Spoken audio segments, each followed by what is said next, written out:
And welcome back, everybody, to the Podcaster Nation. My name is Rory Paquette. I am your host. I love you guys. I love the show. I love being able to do this for a living. Thank you so much for helping me do that, helping this podcast flourish. This is the place that is for podcasters. It's about podcasters, and it's done by podcasters. And you guessed it. My guest today is, wait for it, a podcaster. That's right. Among other things, this lady has a lot of talents. I've learned more in the pre-interview in the last 5 minutes about this topic than I ever would have otherwise. And this woman is just a plethora of knowledge on this subject. So I can't wait to bring this to you. Folks, this is the place where the rising tide raises all ships. This is where we come together as a community of podcasters and build each other up, share each other's episodes, guest on each other's podcasts. This is what we do, and this is why we do it. So without further ado, I'm tired already. I may have to take a break, go get some coffee. I cannot wait to introduce you to today's guest. Please welcome holistic health nurse and host of Health with Hashimoto's podcast, Esther Yunkin. Esther, how you doing? I'm so glad to be here. And I am great. We picked up 27 chicks this morning at the post office. It is a good day. Chicks, Yes, as yes. in little chickens? Day old chickens. They send them through the mail. So We didn't really cover that on our pre-interview. every once in a while I get knocked over and derailed a little bit. I love it because it's great for content. But what? Yeah, yeah. Tell We me the have we story. have so we have chickens. We live out in the country and I have four boys. We go through, a lot of food and we needed more chicks this spring. And we can't trust our roosters and our hens to do their thing. So in the mail this morning, we got 27 chicks, and they are actually set up in our house right now to keep them warm because it gets cold outside right now. So fun times. So this is like an off the grid homestead type, farming situation. You're like mail order chicks to let them grow up so you can feed them to your boys. Well, yeah, yeah, actually, half of them this time are going to be in the freezer, and the other half will lay eggs. Yep. I just love that. I had no idea it was coming, folks. I didn't know. I had no idea. I didn't know this was coming. Um, there's always something I don't know about a guest that we find out. But thank you for starting with the chick story. That's Anytime. just wonderful. And now that we've talked about, raising chicks to put them in the freezer, Right. let's talk about your podcast. I've So, lost in control of this thing 10 addition, seconds in. Okay. Oh my gosh. All right. right, in Esther, addition to raising chickens, in addition to mail order chicks to the freezer routine, you have this awesome podcast, which is incredibly accomplished. I'm just going to tell everybody you've got 138 episodes. You have been doing this for is it 3 years at this point? just about. Mhm. About that, okay. And you're coming up on how many downloads? I should hit 100,000 downloads next month. Boom. I mean, mic drop right there. End the podcast. Thank you for coming. That's fantastic. I'm impressed and I love seeing that. So congratulations Thank you. from one podcaster to another because that's amazing. Now tell us about your podcast, Health with Hashimoto's. What is the podcast? What's Hashimoto's? Who is this for? Go for it. Yeah, so let me start out with my story because it makes it flow a little easier. Even better. Um, Okay. Back when I was a little girl, I knew I was going to be a nurse or take care of people, help people with their health. I went, straight from high school into a 4-year college, graduated with my RN, started working and loved being a nurse. Still love being a nurse.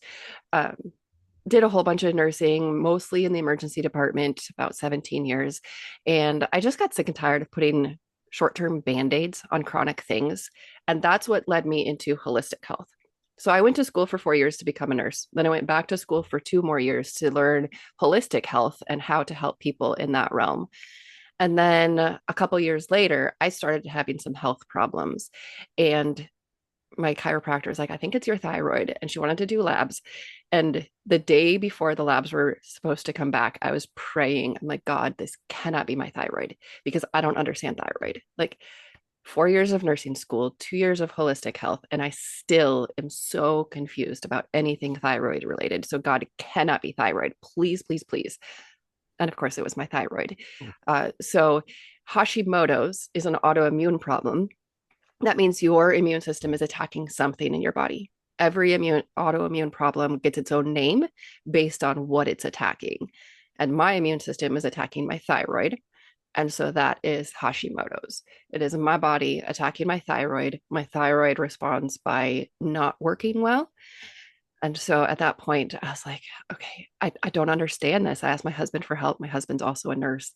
And he helped me get through like that first 24 hours and figure out what was going on. And then I very clearly heard God say, Esther, if with your 4 years of nursing school, 2 years of holistic health education, you still don't understand this, what do you think the average person is going through? You love to learn, you love to teach, use your gifts and your talents to help others. And so that is where the Health with Hashimoto's podcast was born. It came out of my health struggle, but also my struggle to understand what in the world is Hashimoto's and what do I do now? And so now I get to help people with that. I love that. And you were so right. The story answers the whole question. So I'm really glad you started there. Thank you for that. The is there a first question I have is there a test of some kind or something? How does somebody know if they have that sort of condition or Hashimoto's or any of these things? Yeah, it's a great question. And I'll tell you that most people don't know. The most common thyroid test that people have is called the TSH, and it's a fairly common test. Um, in fact, anybody with depression, per like the gold standard of medicine, if you have depression, you're supposed to have your TSH checked because often depression comes from your thyroid. If your thyroid is not doing enough, then your brain cannot respond. And if your brain doesn't have energy, then your brain has depression, right? So we should be doing thyroid testing more frequently, but it is a common test, TSH. And just if your TSH is high, that means your thyroid is not putting enough, is not doing enough. And I think of it as like a light switch. When your power goes off, you still like flip the switch because you're like, okay, is it working now? And you turn the light switch on. That's kind of what your TSH is. It's the light switch. It's your brain asking for more energy, for more light. Hmm. So the higher your TSH is, the more your brain is asking for more thyroid hormone. So the higher your TSH is, the lower your thyroid hormone is. Now, 90% of that, of high TSH, is related to Hashimoto's, but most people are not told that. The way you figure that out is they actually have to do a blood test to see if you have the antibodies, if your body is attacking your thyroid. Hmm. And that is the missing piece in Western medicine. A lot of people are on Synthroid or levothyroxine. It's one of the most common medications prescribed in the US, about 82 million prescriptions a year Wow. in the Okay. US. And most of those people, it's like, that's not 82 million people with it, about 18 million people, Okay. to fill those 82 million prescriptions. But most of those people do not know if they have the antibodies. They just know my thyroid's not working well, so I take Synthroid. End of story. That sounds like something that could be misdiagnosed or mistreated pretty easily. Is that kind of where you're going with that?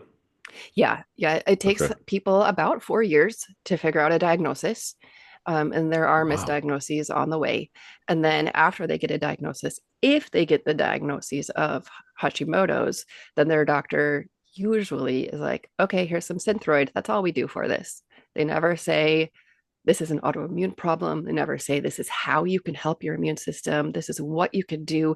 Let's dig into your root causes so you can actually help yourself. The common Western medicine solution is here's some Synthroid.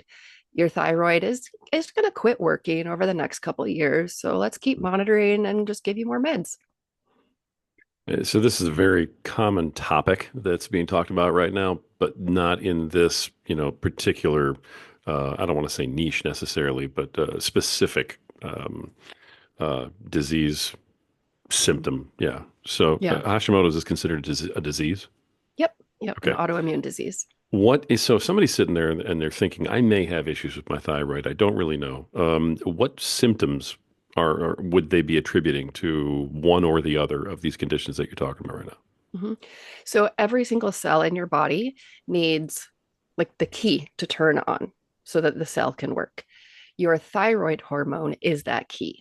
So it turns your cell on. So Okay. if you think you don't have enough, of those keys, your cells are not turning on, well, the symptoms can really vary from person to person depending on, which of your cells are not responding. But the most common symptoms, I already mentioned depression. That's huge. Low metabolism. So people complain of weight gain. They Mhm. just can't lose their weight. That can be thyroid related. Oops, sorry. That's I okay. also I also homeschool, and that's my alarm to tell the kids to get back to school. This is why we don't edit, because you know what? Life happens. It's real time. Don't worry about a thing. Go It ahead. is. Yeah. Um, and then so depression, weight gain, people feeling cold all the time, hair loss, Mm. um, like even skin issues. They can have eye issues. There's so many things because for every single person, it's like what's not turning on in the body, what's not working optimally. It's Mm. usually a slowing down of something, whether that's, your digestion, your metabolism, your hair growth, whatever. One weird thing is the outer 1/3 of people's eyebrows. If that is like thinning, it's almost always a thyroid issue, Really? which, yes. Oh, wow. Huh. It, Okay. The wow. Now, maybe it was in our pre-interview. I thought that you mentioned something about high blood pressure. That's like mm-mm, unexplainable. nope. No? No, blood Okay. pressure isn't usually a What? Hashimoto's thing. And blood pressure is not connected to thyroid at all either. Not really. If your thyroid is putting out too much hormone, Uh-huh. then it can have heart problems. And actually, Okay. so I'm going to confuse you for a minute. As your immune system is attacking your thyroid, it destroys the thyroid. As something is destroyed, it releases a bunch of stuff because, all of a sudden, it's being destroyed. Um, and so sometimes you can have both hypo, not enough thyroid, and hyper, too much thyroid symptoms at the same time. Because as your thyroid is destroyed, all of a sudden you're going to have like bits of or small times where there's extra thyroid. And then you can have anxiety, you can have heart palpitations, you can have problems like that are the hyperthyroid symptoms. I see. And that just throws another monkey wrench into things because people are like, I don't fit the common things for hypothyroid because I have these hyperthyroid symptoms. You're like, yep, that's another thing that confuses people about Wow. Hashimoto's. That's amazing to even hear. Okay, so as you're sitting here talking about this, obviously there's a medication for it. You already mentioned that. You don't seem like you're too high on the medication. Am I correct in assuming that there's natural ways to impact your thyroid and solve some of these issues? Yeah. So the medication, the Synthroid or levothyroxine, I think of it more of as a supplement. If your thyroid isn't producing enough thyroid hormone, then you need to supplement. And so that is what the medication is. It's basically supplementing your thyroid to produce what your thyroid is not producing. But it's not addressing why you have Hashimoto's. That medication is not doing anything at all for the disease. It's just supplementing what you're not making. So, one thing I Hmm. do on my podcast and through my course is I help people figure out why their immune system is attacking themselves. What are their root causes? Because you can always work on those. My goodness. Okay. Now I know that you also made a mention. Let's see, not in the pre-interview, but I heard it on one of your podcasts, I think, and it was about how gut health impacts all of this so drastically. Can you speak on that for a second? Yeah, every autoimmune condition has three things in common. And one is your genetics, and one is your gut health, and then the other is at least one trigger, usually more. And so everybody with any type of autoimmune condition has something going on in their gut. I feel like a lot of people now are aware of the term leaky gut, Hmm. um, and also inflammation. Often with autoimmune, you have both. You have a lot of inflammation in the gut and you have some leaky gut going on. And that just means that there's bigger particles that can pass through the gut barrier, the gut lining, and then they cause more problems. Um, yeah, so always a gut component. So we get to work on that. Wow. Now, your podcast. From what I've seen, it's quite a bit educational in terms of what you're dealing with, what you're looking for. But then I think you've also got some tips on there for like dealing with certain things and maybe trying to solve some issues on your own. Is that correct? Yeah, yep. Every episode, I try to supply my listeners with something simple and sustainable that they can do for their health. So it Wonderful. is quite educational. Yeah, no, I liked that Yes. about it because I mean this is a serious topic, but you find a way to almost casually speak about it so that people don't feel like they're being lectured in like a medical symposium, type of thing. So, Yes. Yeah. um, After 17 years in the ER, like you have to learn how to take complicated things and make it very simple. Like you have to do that in medicine. I mean, somebody who's good has to do that in medicine no matter what, but especially in the emergency department because people are under stress. And so they need it very simple, easy to understand. And that I feel is something that I can do pretty well is take complex medical, jargon and topics and make it simple and easy to understand.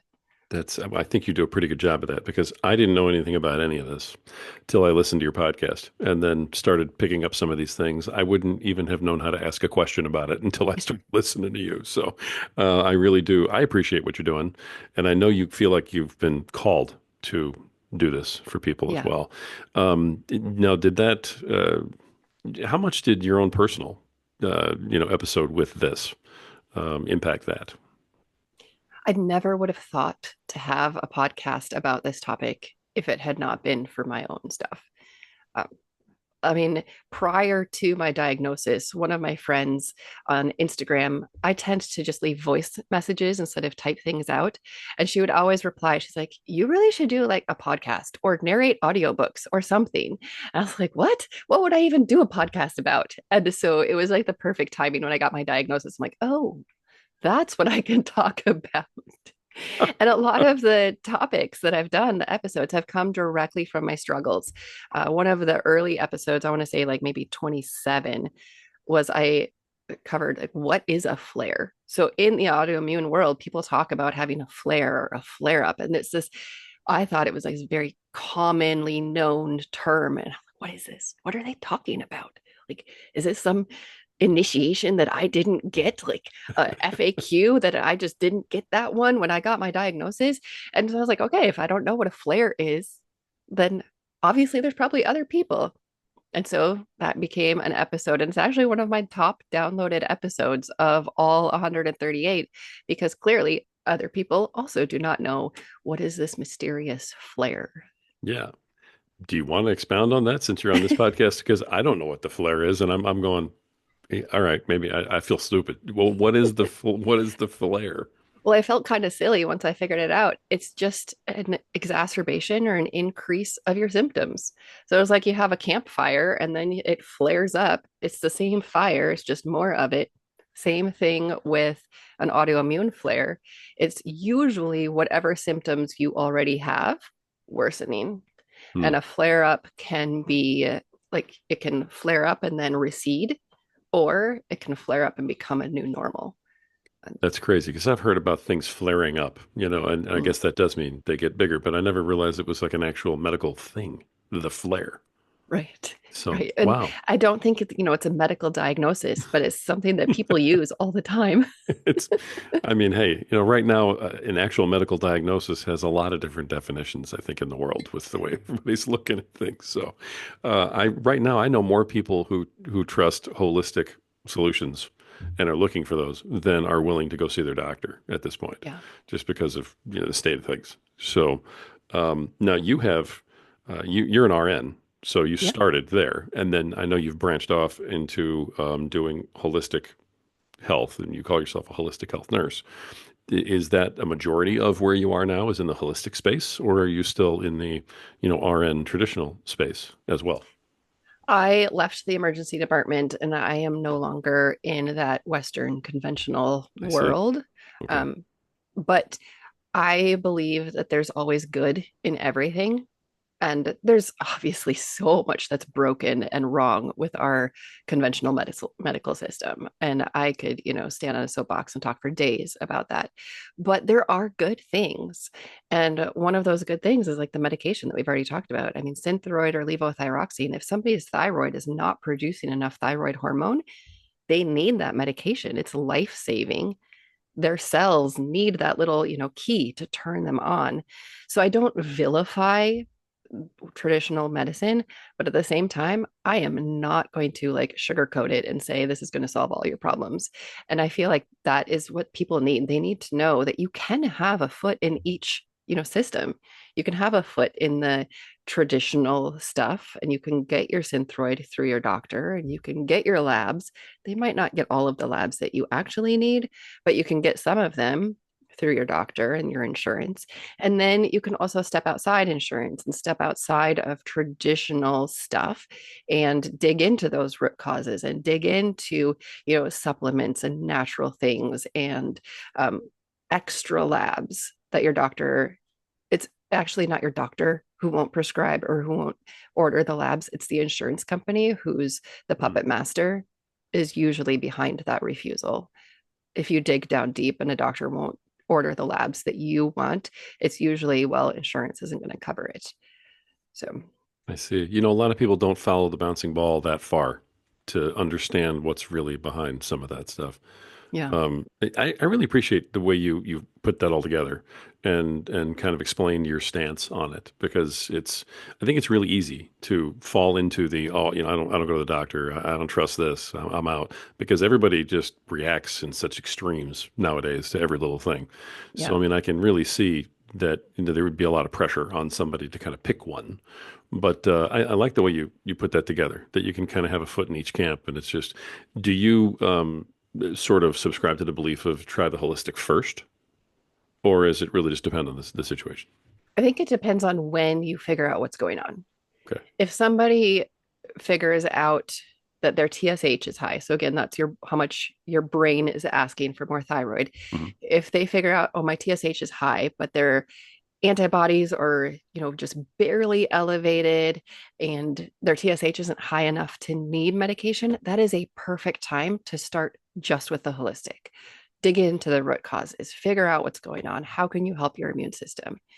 But if somebody figures it out and their TSH is super elevated, they're not producing any T4, which is the thyroid hormone, or that's not converting, like they have problems in their liver, or their antibodies are way too high.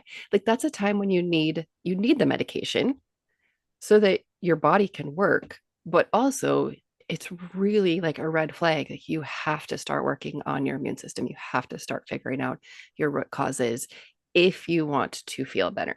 Some people are just like, I'll take the medicine and I'll continue living my life. That's totally fine. Yeah. But if you want to change your health, you have to embrace both. Wow. I love that. I appreciate you again explaining it that way. Um, wow. Now, on your podcast, a little more of a podcast type question.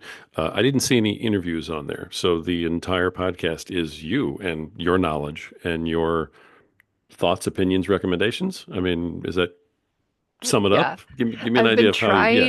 trying I've been trying to do more interviews. My goal for 2025 is one interview a month, and I'm actually there.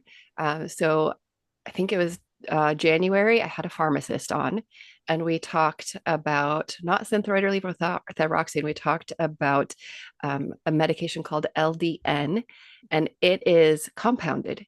So he has a compounding pharmacy. So that just means he makes things that can't be at a regular pharmacy. Um, and the LDN, he was talking about the benefits to all autoimmune problems. He was talking about how it decreases inflammation. It was a fascinating interview. And then last month, I interviewed an author, and she was talking about diet and different things we can do. So later on this year, I'm going to have somebody talking about red light therapy. I feel like that is like all over social media. I see red light devices and trying to get some information that my people are asking. And I was like, I'm not an expert in red light, so I'm going to have somebody on. But yes, Nice. to answer your question, probably like 35 at least episodes of the 138 are just me. I missed that interview when I was glancing through it, and I apologize. So, but Easy you to actually do miss. have one. But okay, so you've altered that a little bit. And what made you want to do that? I'm just curious. Other than me asking, um, I'm not an expert in everything. And I was getting more questions about different things. And I was like, that's a really good question. I could go learn. That is a skill set I have. I can read a bunch of research and I can look at all of the facts and I can distill it and make, a podcast episode about it. But I thought it would be interesting to hear other voices every once in a while, especially the red light therapy. Um, that one's going to be cool. Every time I post a picture with me and mine, I get, DMs like, what are you using?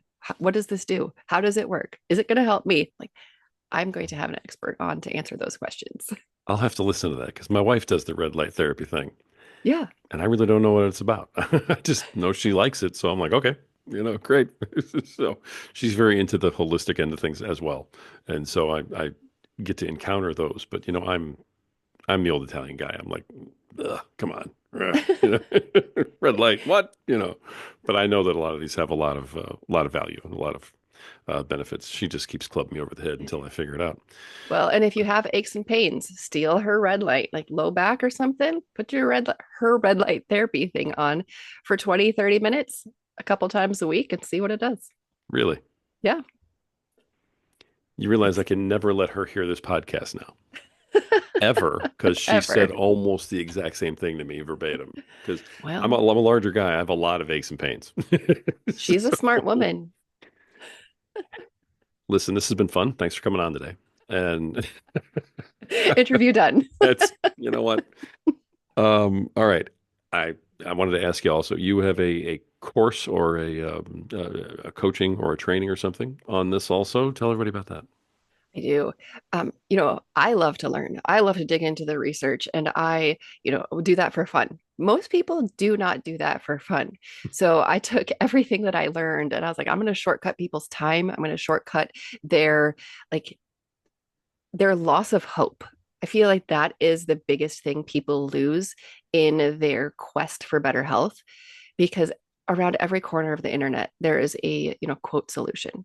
There's something that's going to work for you, or this worked for my best friend, this worked for somebody, you have to try it. And every single time people try one of those they have hope, and then if it doesn't work then they're like, oh my goodness, I just wasted time, I just wasted money, I just wasted my energy. And every time they lose hope, I've talked to so many people are like, I don't know if I can try anything else. But they're out of hope. And so that's why I created that course. It's to help people figure out exactly what's going on and what they can do, what's going to work for them to, get to those root causes and to give them solutions. Nice. Is it one-on-one type thing, or is it a group scenario, or is it step by step? Tell me a It little bit is a about. self-paced course. Okay. Yep. It's about 4 weeks if you do it, all in one run. And we start out with what are your root causes? And then from there, I address each of the most common root causes Mhm. with here are some solutions. And then the people get to figure out what's going to work for them. Excellent. That sounds Hmm. fascinating. Okay, great. Now, that's available on your website, or is it a separate link? Yep, that's on my website, healthwithhashimoto's.com. Got it. And that'll be in the show notes. And yeah, if there's a separate link to the course, definitely give me that. Otherwise, we'll just send them to the website in case somebody wants to find out about it. Yeah, the course is like big button right at the top. It's Easy to obvious. find. Got Yep. it. Guys like me, we like big buttons. It's easy to see. It's easy Yep. to hit. All right, it works out. I love that. Let me ask you a podcaster question. When you were called to do the podcast, and this was the way you were going to disseminate this information and help people with this. When you had that call, did you just immediately like grab your phone and like hit it, or did you do a bunch of research and invest some stuff? How'd you get started? That's a good question. I feel like everything came together all at the right time when I was doing that. Um, it was probably a week or two after I got my diagnosis. One of my friends said, hey, I'm going to join this podcasting boot camp. It's about how to start a podcast. Do you want to do it with me? I was like, well, I guess yes. So I started that, and it was just the basics of, you need a tagline, and this is how to make your image, and make sure to have your actual topic in your title. Don't make your title something like, clever. Actually, have your topic in the title so people can find you. And so that's what I started. And I had the trailer done, I think by the end of that boot camp, which is a 5-day boot camp. Um, and I went on Amazon. I don't know what I'm looking at. I just bought a $20 mic. Somebody had said get one that plugs into your computer instead of Bluetooth. It's a little more reliable. That is all I knew. That's all I was going on, is like, I need one that plugs into my computer, Mhm. and I have about 20 bucks. It all came together. You're not joking. I Okay. am not. I am not. I will do all the research into health stuff, but when it came to podcast equipment, I was like, what does Amazon say I can get for 20 bucks? Nice. Now you've come a really long way from that moment because you've created like your own tool for podcasters you were telling me about, and I've been kind of waiting to get to that at the appropriate moment because I really do want to hear more about this. It sounds really cool. And so I've been kind of like waiting with bated breath to bring this one up, but here we go. It's time now. So tell everybody about this thing that you created with, I guess, AI. Yeah. So I'm a busy woman. I think Apparently. everybody listening to your podcast is probably busy. That's just the state of our world right now. I have 4 kids. 2 of my kids I homeschool. 2 of them go to a local school. I'm on that school board. I'm on the, board of Christian education at church. I teach classes. I have so many things. And so running a business and having a podcast and doing all of the things for the podcast, like, I don't have time for that. And if I don't have time, it's just not going to get done. So, with the advent of I fully believe it's a tool. I know some people are like very pro AI, some people are very anti. I am pro saving time and having an assistant. And so I've been using AI as an assistant. At first, it was horrible. So I would take, my message, and I had Otter, which does transcription. This was before podcast platforms were transcribing for you. Mhm. And so I would try to get it transcribed. And then I would try, I don't know, long story short, I had a lot of problems. I've been working on this for over a year, maybe 2 years, trying to get AI to help me to be a good assistant. And I'm to the point now where I upload my own my own episode. So this is my thoughts, my research, my voice. I upload, that podcast. My podcast platform gives me the transcript as a file, and I upload that file into AI.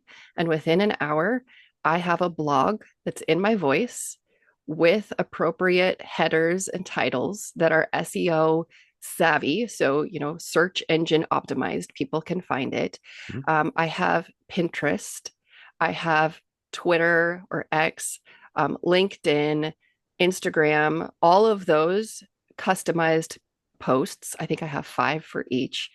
I have it make my show notes now in my voice. I have all of this because I don't have time to do all of those on my own. And like I said, if I don't have time, it's not going to get done.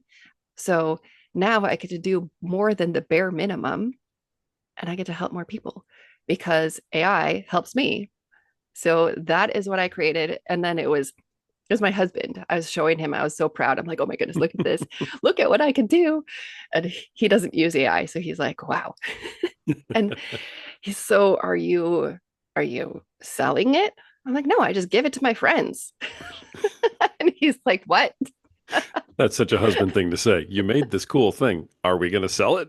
Right. Right. And I was like, you know what? I have paid for products kind of like this, but mine is so much better. So I made a quick sales page, and it's 27 bucks, because it is so, so helpful. I just would love to help other podcasters who are short on time like me have an assistant so they can amplify their message. That's it. It's 27 bucks one time. Yeah. It's not a monthly service or anything needs to be updated.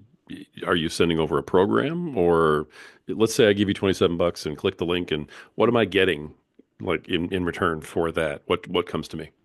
So it's a Google Doc. You're going to get the Google Doc. And then in that Google Doc, I'm going to teach you how to use AI, and I'm going to tell you the exact words to put into AI. Hmm. And so you can use whatever AI you choose. And I feel like that's always changing, Mhm. like, depending on who has the biggest updates. But yeah, I drop it, I'll tell you exactly how to do it. And I'll say, drop your transcript file into ChatGPT or Grok along with this introduction and these 10 Well, now hold on. steps. Don't give away the secret sauce right now. Let me help your husband out for a second. Right. Hold on. If people really want to know how you do it, they can spend 27 bucks. Well, I'm not going to tell you the words that I use. It all comes down to the words because if you don't have the right words, like yeah, I have had times where, as a health podcast, some things are a little, politically incorrect. I imagine. I had one episode, I remember this was maybe 9, 10 months ago, and the episode was becoming the CEO of your own health. And it was all about taking charge of your health, and your doctor is on your board of directors. Your doctor is not the dictator. The doctor is on the board of directors helping you make the best decisions. And so this was my message. And I put it into ChatGPT. And the message that it came out with for the blog was go ask your doctor for this. Do what your doctor says. Like it Hmm. twisted my entire thing. And so that was one thing that I've been working on is like, I can't have that happen. When I'm asking the AI for help, it needs to use my voice. It needs to have my message. And so that's one thing that this AI workflow does. It preserves your voice and your message. And get you out of Big Brother's hands for a minute or two, at least. Yep. Wow. I mean that is the stuff when you start dealing with AI, that's the stuff that bothers me. It's Yeah. not the Skynet Terminator 2 AI stuff that bothers me. It's how easily this sort of thing is just controlled and used to manipulate you and I. Yeah. That's the stuff that bothers me the most out of it. But you found a little loophole around that for podcasters, which is awesome.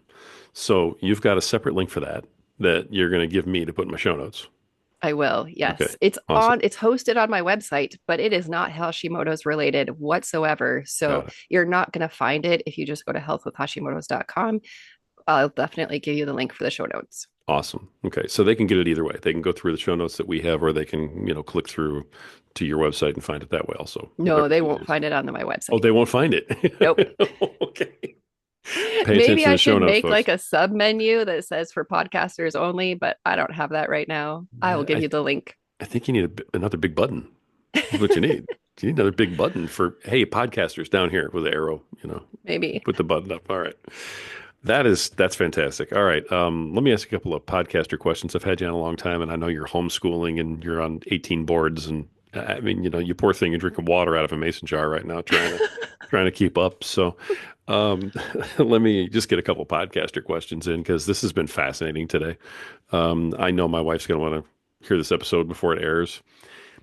Being the wife of, the guy who does Podcaster Nation, you get early access to the stuff, so It is a she, perk. yeah, she gets the perks. So I'm sure she's going to listen to this tonight and be very interested in what you have to say about it all. But podcaster wise, I asked you how you got started. That was cool. You got a really cool tool that you use. Have you? How do you promote your podcast? I have a Pinterest manager, strategist, I guess, and she's been helping me. She introduced me, like I've always had Pinterest, but again, I didn't have the time, so I wasn't using it. But she introduced me to the concept that Pinterest is the long game. It's one of the biggest search engines in the world. I think it's second to Google. And so she's been helping me make pins for every episode. And a lot of my traffic comes from that people searching on Pinterest for health related things. Also, I just try to keep every single episode really search engine friendly for people who are searching for Hashimoto's or for, inflammation or diet. I try to keep those keywords in my podcast episodes. Right. Most of my traffic comes directly from the podcasting sites. Nice. So I feel like people are searching for that and then they find me. Good. Nice. Yeah. Okay. And that's a unique way of doing it. I mean, I know what Pinterest is. I understand it, but I haven't heard anybody talk that. I've never heard anybody hire a Pinterest manager Well, before. it happens that she's one of my best friends. I mean, you're connected clearly with I am. in your world over I there. That's great. I am. No, but she like there is so much traffic coming to my website from Pinterest now because it That's is a great. big search engine and people use it to look for, random things. So I never would have thought to use Pinterest as one of my biggest marketing platforms, but it's evergreen. The pins stay around, Yeah. unlike social media where, the life of a post is, 10 seconds or 5 minutes, whatever. Right. Yeah. Yeah. Nice. I like that. Now, in that vein, have you had a chance to monetize your podcast? I mean, with the success that you've had, what have you been able to do in that area? Right now, I've mostly been monetizing with my course. Great. And then I also have, products. If people want supplements, then I recommend those. And, I've done a ton of research into it. I'm like, here's the best ones. So that's where I primarily get my income. I have been looking at ads, but I have not gone there yet. Sure. Um, my thought for this year with my goal of interviewing one guest a month is maybe talk about like some product placement. um there's grounding sheets. I don't know if your wife Hmm. has talked to you about those. We have one. All right. So I've She's got one. Yeah. Awesome. Well, I reached out to one company. I was like, I'd love to talk about this, interview somebody on the podcast. I've not heard back from that company, so I'll probably reach out to another company because I would love to introduce my listeners to something simple that you just, you go to bed and you wake up a little healthier. I think that everybody would like that.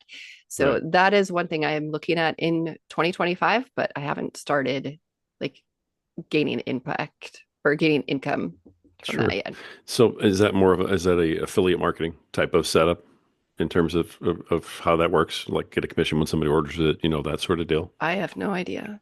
That is one thing that Oh I my still have to goodness. figure out. Okay. Alrighty. I did I like, gotcha. I think last year, maybe 2 years ago, one company contacted me. It's a little breathing device. It's called the Call Me Go. Hmm. And it just helps you regulate your breathing. It helps lower stress. And they asked if they could send me a device in return. I would talk about it on the podcast. So I did an episode like that. So I don't know about, what different companies have for marketing if they want to do like that kind of exchange. I don't feel like I want to start doing ad reads right now. But I'm exploring to see what 2025 is gonna bring for monetization, like you said. Yeah, that's awesome that you're open to that. It's a dilemma for every podcaster, I think, because we all do this because we have, a servant heart. We want to come out and we want to serve. We want to give information. We want to help. Or you're not doing a podcast for 138 episodes. Right. If you're in it for the money, you're not doing 138 episodes. That's just not going to doesn't work. So, but when you get to the point where you say, "Hey, if I could monetize, then I could put even more into the podcast. I could put more time in. I could, drop this and so on and so forth." That's always a dilemma for podcasters. The ad stuff also is one of those things where it's like, I know I can get a little money. It could be an ad that actually makes sense, but then I'm clogging up my content and people don't want to listen to ads. So I totally get it. It's a tough towing that line. But it sounds like Yeah. you're doing a really good job and you're being very deliberate and uh, careful about it. Yeah. Sounds I like, yeah, value my listeners. I don't want to waste their time yeah, and I don't want to just use them. And so, yeah, really trying to figure out how I can serve them best with that monetization. great attitude. Great attitude. You're going to figure it out. You're going to find it. And if you want to know about affiliate marketing, just give me a call. I'll help you out. All right. I'll explain what that was. But I didn't mean to drop that on you and have you be like, don't know what that is. I apologize. Okay, but that's great that at least you're in that area of marketing. You've had a ton of success with the podcast, so it's a natural step for you, and I'm glad you're looking into that stuff. You've earned your way. Let me ask you my corny question because we're getting a little down on time, and again, you've got like chicks that you have to go freeze and stuff. So I always They ask, won't be ready for the freezer for like 5 months. I I just what a way to start a podcast. All right, so I always ask a corny question, and that is, when it comes to the podcasting that you do, what is it that you love the most about doing your podcast, and what is it that you just hate the most? I love hearing people say, you changed my life. Like getting messages like that and saying, this is the first time where I've actually understood what's going on in my body. Or I have been searching for answers for years and I just binged your podcast. And now I feel like I am seen and I know what's going on. Like that, it brings me such joy and gratitude that I am in this place that I can help people. It's kind of weird sometimes. Like I get this message from somebody who thinks that I'm her best friend, and I've never heard her name before, and all of a sudden she's talking to me like I am her best friend because she just binged 100 episodes. So she feels like she knows me. So it can be kind of weird at times, but at the same time, I love knowing that I am able to make such an impact just doing something that I love and that God has given me a talent for. Um, Something that I don't like about podcasting is I'm kind of a rule follower if the rule makes sense. Like if I know why the rule is there and if it makes sense, then I will follow it. And so Apple said that they wanted art for every episode. And I'm not a big fan of doing that. And I know that they have a reason. But finding the graphics, that's the part that I'm like, do I really have to do that? But now I do because now I use Pinterest. And so it makes it feel a little better. Like, okay, I know that there's more reason for searching for these images. But that's the part that gets tedious. And that's why I started using my AI so much, is because I didn't like it. So I wanted to shortcut it Yeah. and make it easier for me. Wow. I didn't know where you were going with that when you started talking about the rules, and I'm going, all right, where are we going to go with this one? The that Apple podcast thing cracks me up. I'm one of the holdouts. I'm like, you know what? Deplatform me, and then I'll change my art. Okay, because you know what? I have hundreds and hundreds of episodes on here. I've never had to change my art. I'm not going to go do something like that. You're killing me right now with this. Right. But we'll see because Apple changes their mind every week They do. They about do. But they something. said, if you have episodic art, then they're going to push you out to more. I'm like, Yeah. Uh, okay. Right. Sure. And if you just leave a brown paper bag with a whole bunch of cash in it outside my front door, I'll make sure that your podcast gets a whole bunch of new listeners by tomorrow. I have had so many direct messages like that. Oh, my word. I am sure. Oh my goodness. That one of these days, that's going to be the answer I get. What do you dislike or hate the most about podcasting? They're going to go, all of the promoters that keep calling me and telling me, hey, I'll give you 1,000 followers. All the But time. I love that. So thank you for very unique answers. Once again, I don't know why I'm surprised from the chick freezing lady. Here we go. So my last question for you is, and I like to ask this, especially if people who are as accomplished as you are, you're doing fantastic. So congratulations again on all the success you're having, and all of my best wishes for more and more and more of it. You deserve it. You've earned it. Um, but piece of advice for any podcaster that's out there that is not yet at your level of either episodes or downloads or whatever it is, what's your best piece of advice to them? I think it kind of goes back to your last question and lean into the things that you love and find ways to help yourself with the things that you don't like to do. Because if you are faced with just a little bit of what you like every week and a lot of what you don't like, you're not going to continue podcasting. So lean into what you love doing. I love researching, learning, and teaching. And I get to do that every single week. I don't love all of the post production marketing and all of that. And that's why I created the AI flow to help me be more consistent because knowing that I had that coming after I hit publish on my episode, it was just kind of a drag. I was like, oh, I have all this work. And so making it easier has made me look forward to publishing more episodes. And that's Nice. what I would tell people, lean into what you love and find ways to make what you don't like a little easier. Love it. Absolutely love it. That's great advice. I'm glad I prepped you for that question because you know what? That's awesome. Love that. Um, Thank you for coming on, for sharing your story, for telling everybody about, who you are and what you do and why, and just for putting the information out there for everybody the way you have. Please keep doing what you're doing, and thank you for being on the show today. Yeah, thank you. And I'll keep doing it. Thank you. I love it. I'm going to hold you to that. All right. All right. Folks, you've had another just absolutely awesome episode of The Podcaster Nation with this incredible young lady that I had the privilege of interviewing today, Esther Yunkin, the host of Health with Hashimoto's podcast. Folks, this is the podcast that is about podcasters. It's for podcasters, and it's done by podcasters. This is the place where we all come together, and we all build each other up, and we all help each other out. The whole's greater than the sum of the parts, and everybody who's in this community really does believe that.